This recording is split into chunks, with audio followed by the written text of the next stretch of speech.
Okay दोस्तों, अगले question की ओर बढ़ते हैं। क्या बोला है? एक आसान सा क्वेश्चन देखो। यहां पर एक एरोप्लेन है, ठीक है, जो ग्राउंड से 1000 मीटर ऊपर है, ठीक है। नाउ ये प्लेन अपवर्ड जा रहा है विथ 367 मीटर पर सेकेंड का वेलोसिटी से। इस इंस्टेंट पर एक बॉम्ब अपवर्ड डायरेक्शन में फायर किया गया विथ 567 मीटर पर सेकेंड। यहां से एक शॉट को फायर किया गया, तो वो देखते हुए एरोप्लेन ने डिसाइड किया इट हैज टू एक्सीलरेट। तो ये अपवर्ड एक्सीलरेशन ए ले लिया। जी का वैल्यू ऑब्वियसली बात है डाउनवर्ड है and it will 10 metre per second square.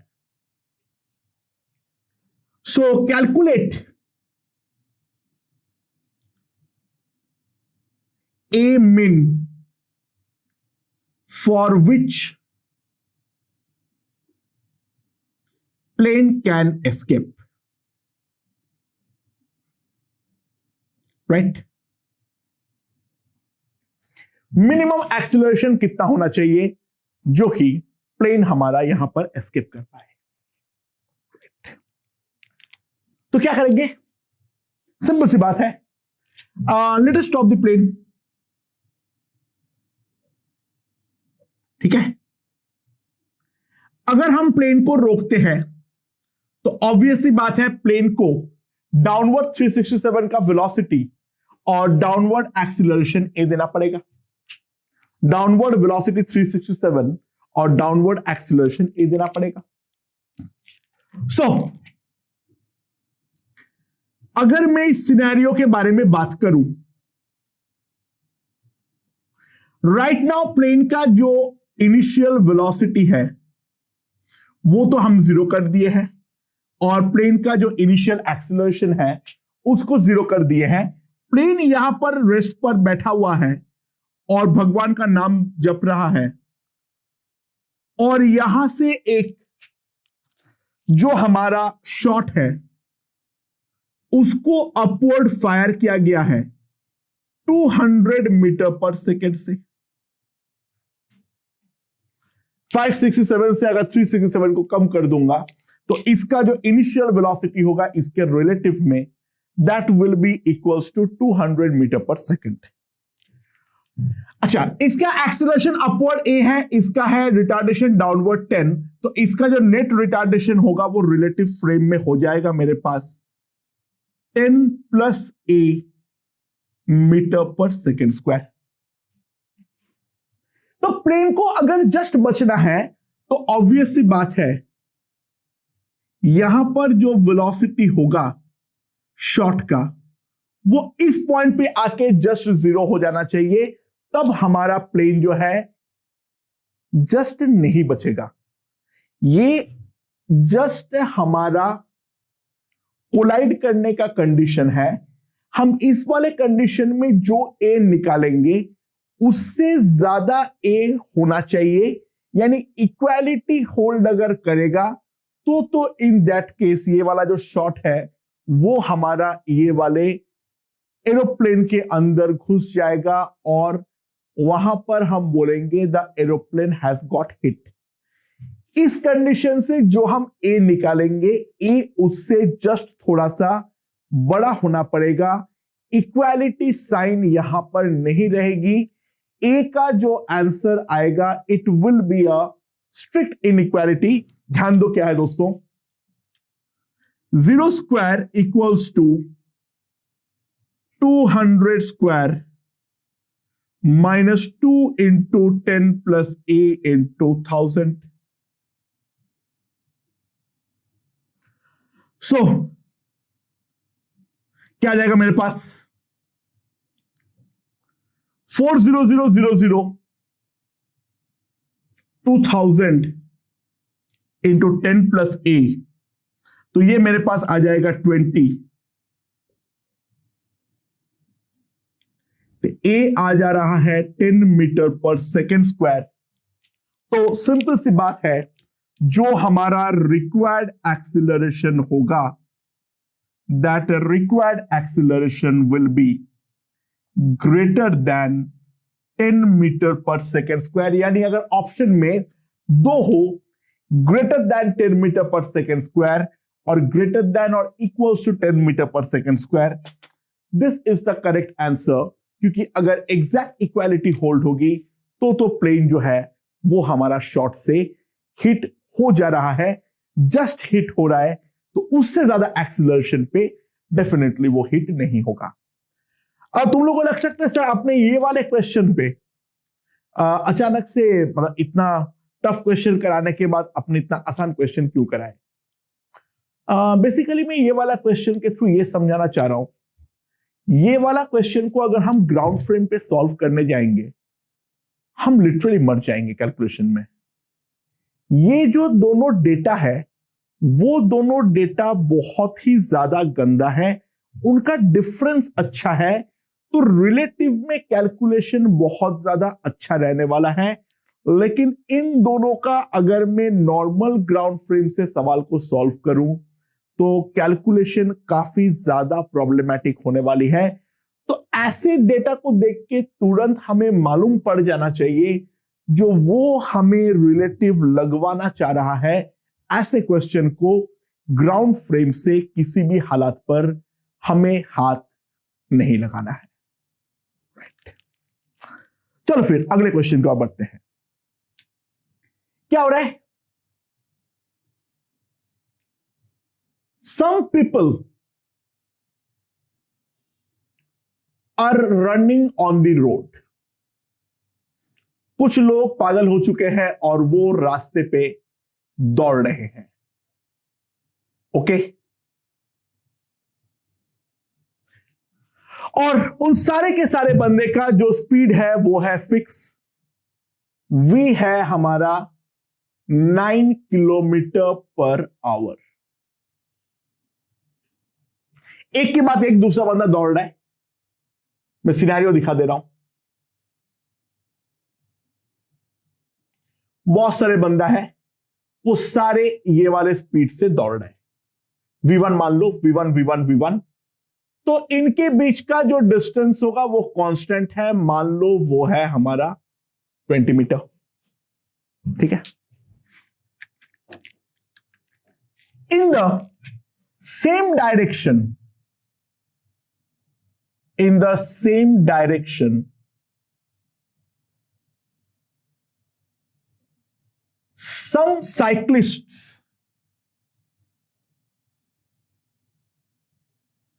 are also moving.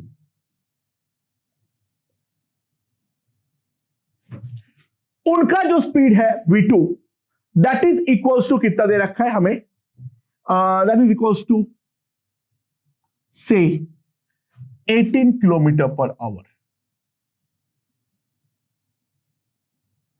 Cyclist जो है वो इस तरफ जा रहा है 18 किलोमीटर पर आवर से सेम डायरेक्शन में। सो द सिनेरियो इज, ये अगर हमारे साइक्लिस्ट है, इनके बीच का जो गैप है वो है 30 मीटर। ये जो सारे साइक्लिस्ट के बीच का गैप है वो है 30 मीटर। ये भी हमारे सारे के सारे इस डायरेक्शन में मूव कर रहा है। यानी जो हमारा रनर्स है और जो हमारा साइक्लिस्ट है वो दोनों हमारा सेम डायरेक्शन पे मूव कर रहा है, एक 18 किलोमीटर पर आवर से और दूसरा 9 किलोमीटर पर आवर से। ओके, यहां पर एक ऑब्जर्वर है जो इस डायरेक्शन में V से मूव कर रहा है, V किलोमीटर पर आवर से। इन किलोमीटर पर आवर पूछा गया है। ये उल्टे डायरेक्शन में मूव कर रहा है। तो ऑब्जर्वर ने ये देखा, whenever he meets a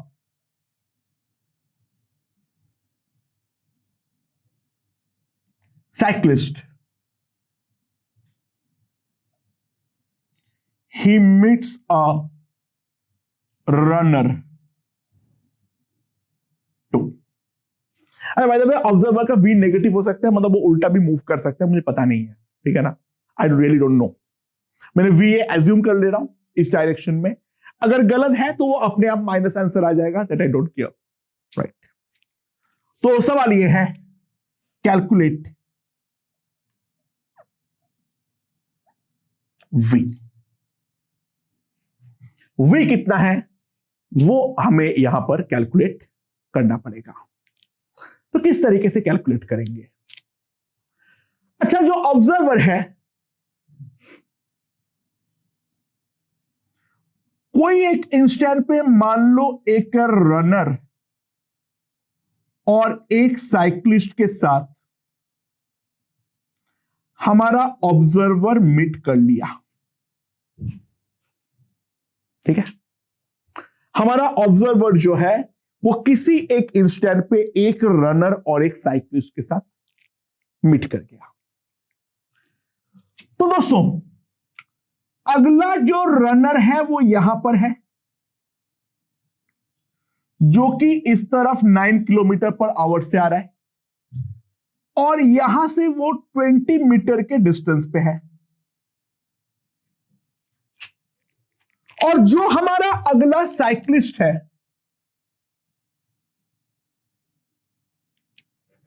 जो हमारा अगला साइक्लिस्ट है, वो यहां से 30 मीटर की दूरी पे है,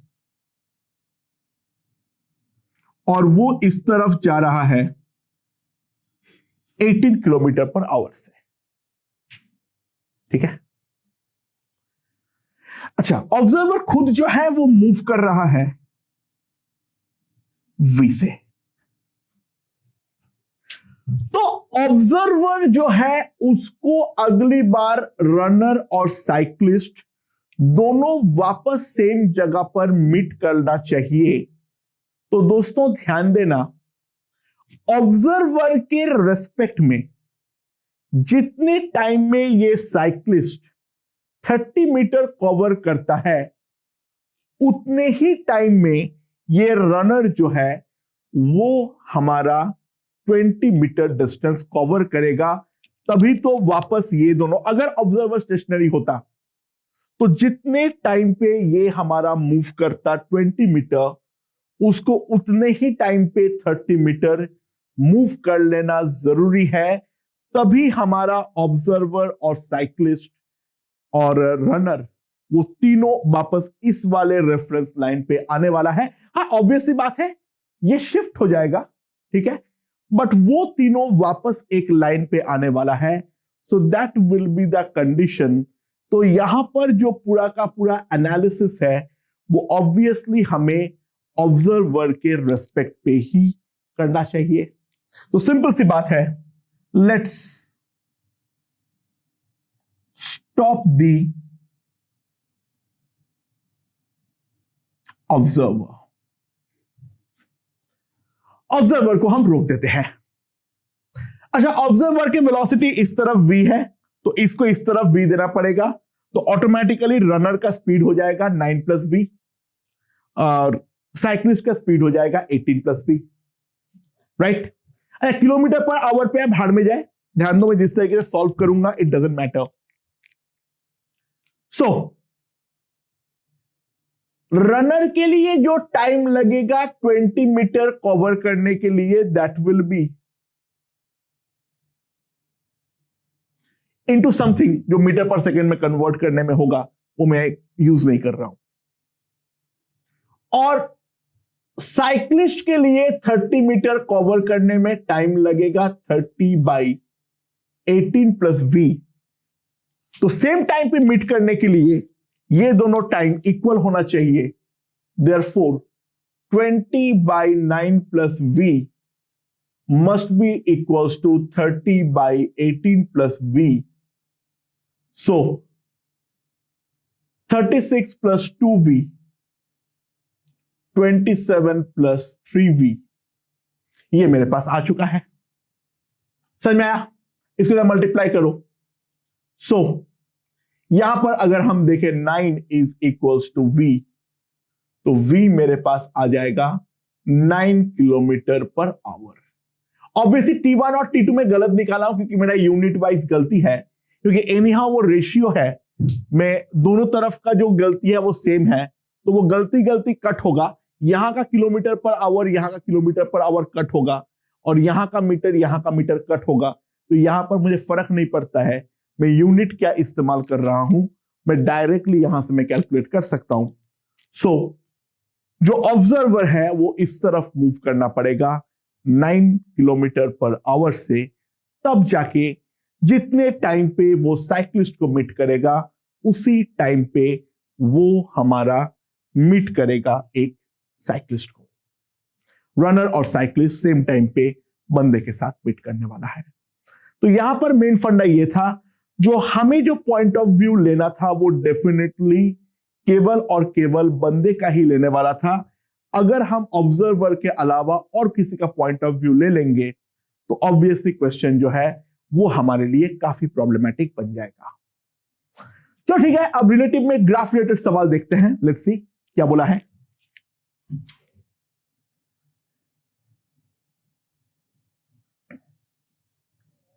यहां पर एक टावर है,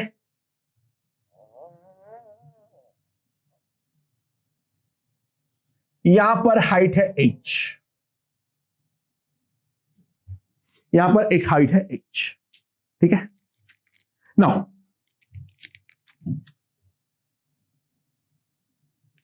t equals to 0, a ball is dropped at t equals to 0, a ball is dropped, ठीक है। तो ऑब्वियसली बात है इस डायरेक्शन में g है, बॉल हमारा डाउनवर्ड आने वाला है, ठीक है। Now at t equals to capital T, another ball is dropped from same point, उसी पॉइंट से मैंने दूसरा बॉल को ड्रॉप किया, ठीक है। अच्छा ये चीज ध्यान रखना, the first ball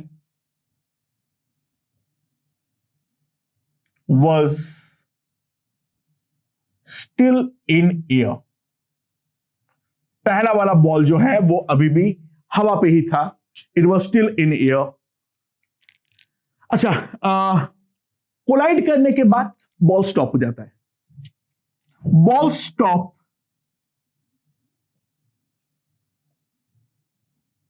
after colliding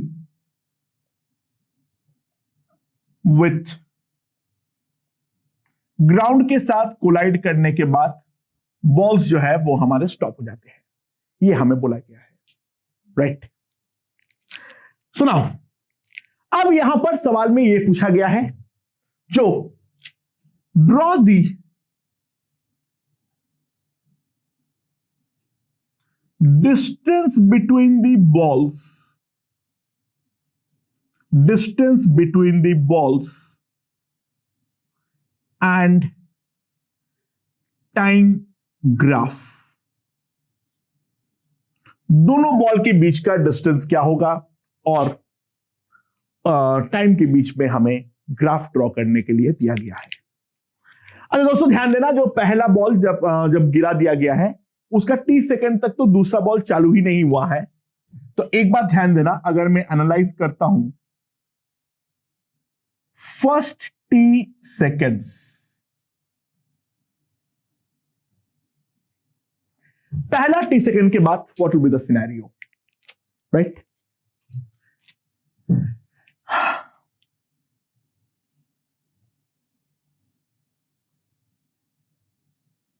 ये तो यहीं पर है, इसको मैं अगर रेफरेंस लाइन ले लिया, मान लो पहला बॉल जो डिस्टेंस कवर किया है वो टाइम टी पर क्या है, x। तो जो डिस्टेंस होगा x, that will be simply equals to half g t square. जो पहला टी सेकेंड तक के बारे में अगर बात करें, पहला टी सेकेंड्स में अगर बात करें कोई भी जनरल टाइम टी पे, ऑब्वियसली टी जो होगा वो हमारा लेस देन और इक्वल्स टू कैपिटल टी में ये दोनों के बीच में डिस्टेंस होगा, क्योंकि जो सेकंड बॉल है वो तो अभी भी टॉप मोस्ट पॉइंट पे पकड़ा हुआ है और ये वाला अब फ्री फॉल कर रहा है, और फ्री फॉल करते हुए इनिशियल वेलोसिटी तो जीरो है क्योंकि केवल ड्रॉप किया गया है। So x will be definitely equals to half g t square. ठीक है, तो at t equals to capital T, x naught का जो वैल्यू आएगी that will be equals to half g t naught square.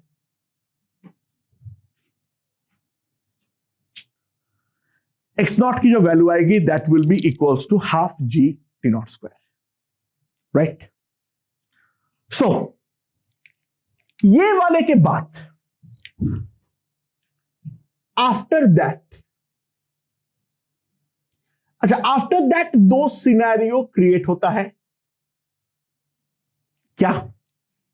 जब तक दोनों बॉल हवा में है, दूसरा जब सेकेंड वाला बॉल ऑलरेडी जमीन को हिट कर चुका है।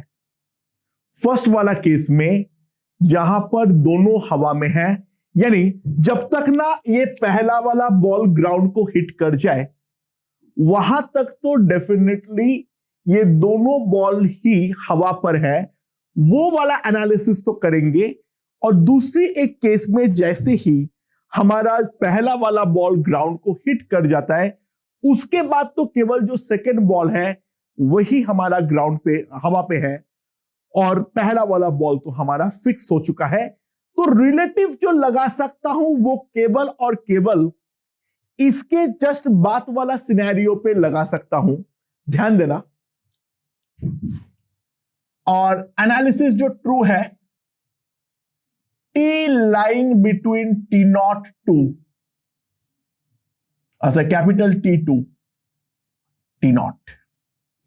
टी नॉट का वैल्यू कैसे निकालूंगा, बहुत सिंपल है, h equals to half g t naught square. तो टी नॉट का जो वैल्यू आएगी that will be equals to under root 2h by g. अच्छा, इसके दौरान का मोशन में अगर मैं एक चीज ध्यान दूं,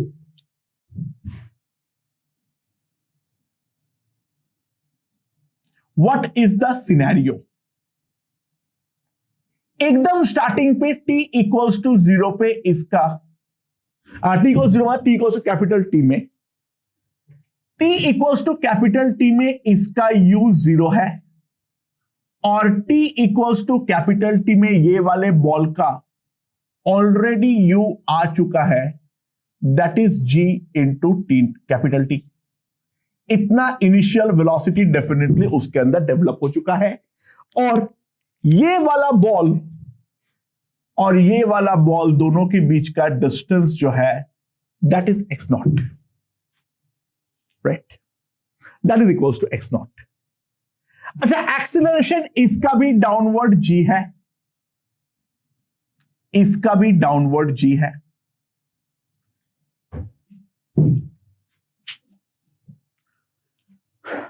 सो काम करते हैं, ऊपर वाला बॉल को स्टॉप कर देते हैं। अच्छा, अगर ऊपर वाला बॉल को स्टॉप कर देते हैं, ये वाले को अगर मैं स्टॉप कर दूं तो दोस्तों ध्यान देना, इसका जी खत्म हो जाएगा, ये कांस्टेंट वेलोसिटी से मेरा नीचे आएगा। मैं पिंक से जो भी लिख रहा हूं वो सारे के सारे मेरा रिलेटिव लगाने के बाद है, ठीक है।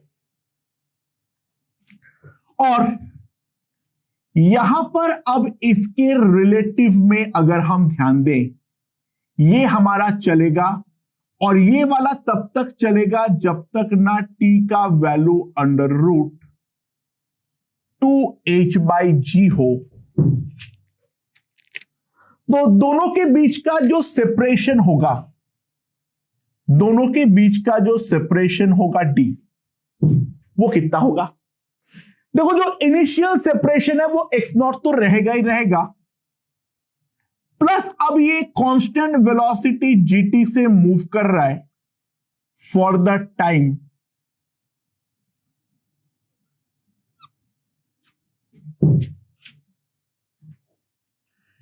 ये हो जाएगा हमारा दोनों के बीच का distance d equals to x0 plus gt into t minus t not.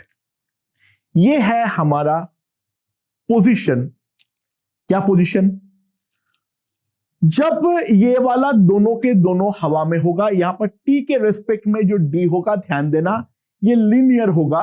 The reason being, इसके रेस्पेक्ट में अब ये वाला कांस्टेंट वेलोसिटी से हमारा नीचे की तरफ आ रहा है, राइट?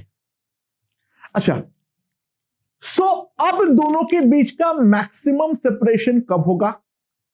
जब ये वाला बॉल अब मेरा ग्राउंड को हिट कर जाएगा, तो ये वाला ग्राउंड अगर मेरा हिट कर जाएगा तो d मैक्स का जो वैल्यू आएगा that will B x0 plus gt, t यानी t नॉट पुट करूंगा मैं, under root 2h/g minus t। अच्छा, x0 का वैल्यू कितना है बाय द वे?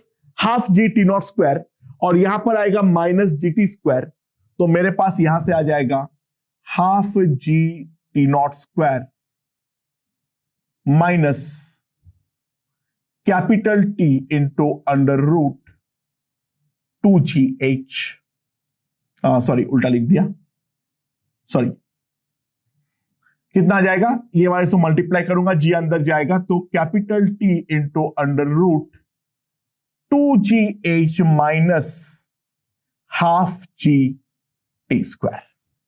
ये मेरे पास मैक्सिमम वैल्यू ऑफ d आएगा। अब उसके बाद जो हमारा पहला वाला बॉल जो फेंका गया था वो स्टेशनरी हो जाएगा। सो एनालिसिस चालू होगा for t belonging to t naught, ठीक है? t naught is the first time जहां पर वो ग्राउंड को हिट करेगा, और कब तक ये चलता रहेगा? जब तक ना दूसरा वाला बॉल हमारा ग्राउंड पे हिट कर जाए। अच्छा, दूसरा वाला ग्राउंड को हिट करने का टाइम तो इतना ही लगेगा, बट वो कैपिटल T के बाद से काउंटिंग चालू हुई है,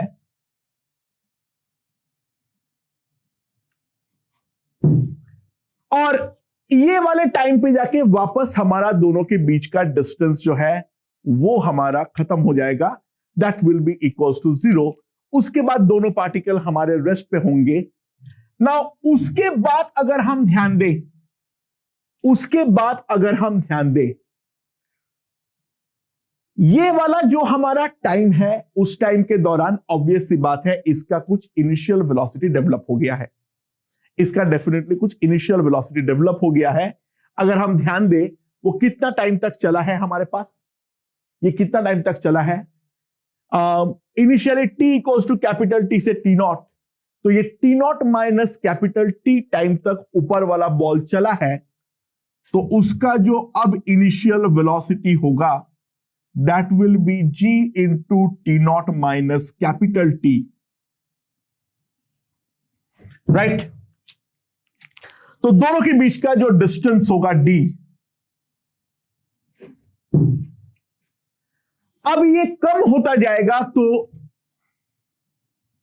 d max minus g into T not minus t into small t minus half g into T square.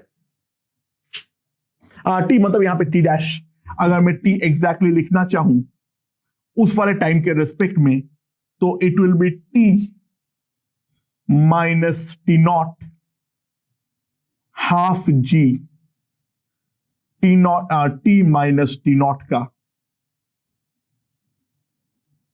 Whole square. ये हमारे पास ग्राफ आने वाला है, राइट?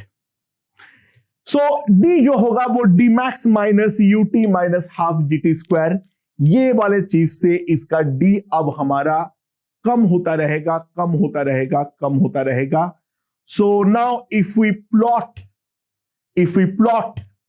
सो प्लॉट करने पर क्या आएगा मेरे पास, लेट्स सी.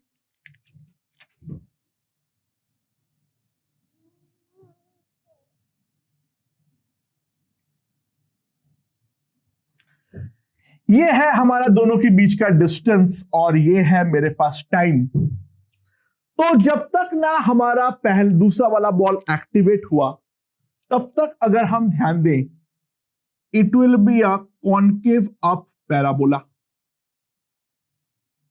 और ये चलेगा मेरा t equals to capital T तक, और यहां पर जो उसका वैल्यू आएगा that will be equals to x naught.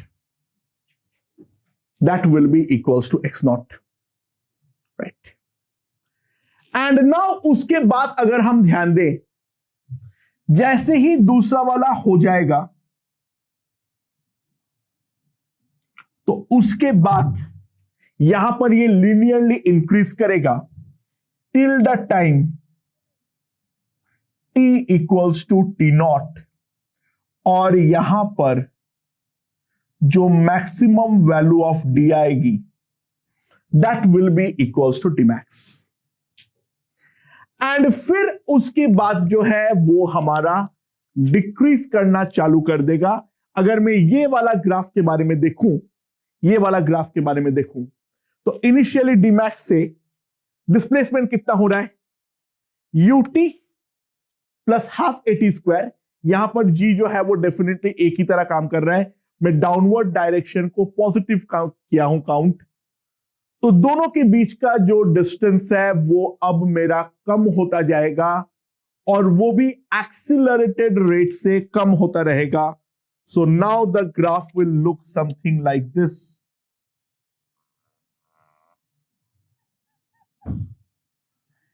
And finally ये हमारा जीरो हो जाएगा जब टाइम क्या हो जाएगा, कब खत्म होगा ये पूरा motion, T not plus capital T पर. सो द रिलेटिव डिस्टेंस अगर मैं बात करूं, the graph will look something like this. I hope ये वाला क्वेश्चन यहां पर समझ में आया होगा. तो इसका आखिरी एग्जाम्पल अब हम लेते हैं. लेट्स सी वो आखिरी एग्जाम्पल क्या है, देखते हैं.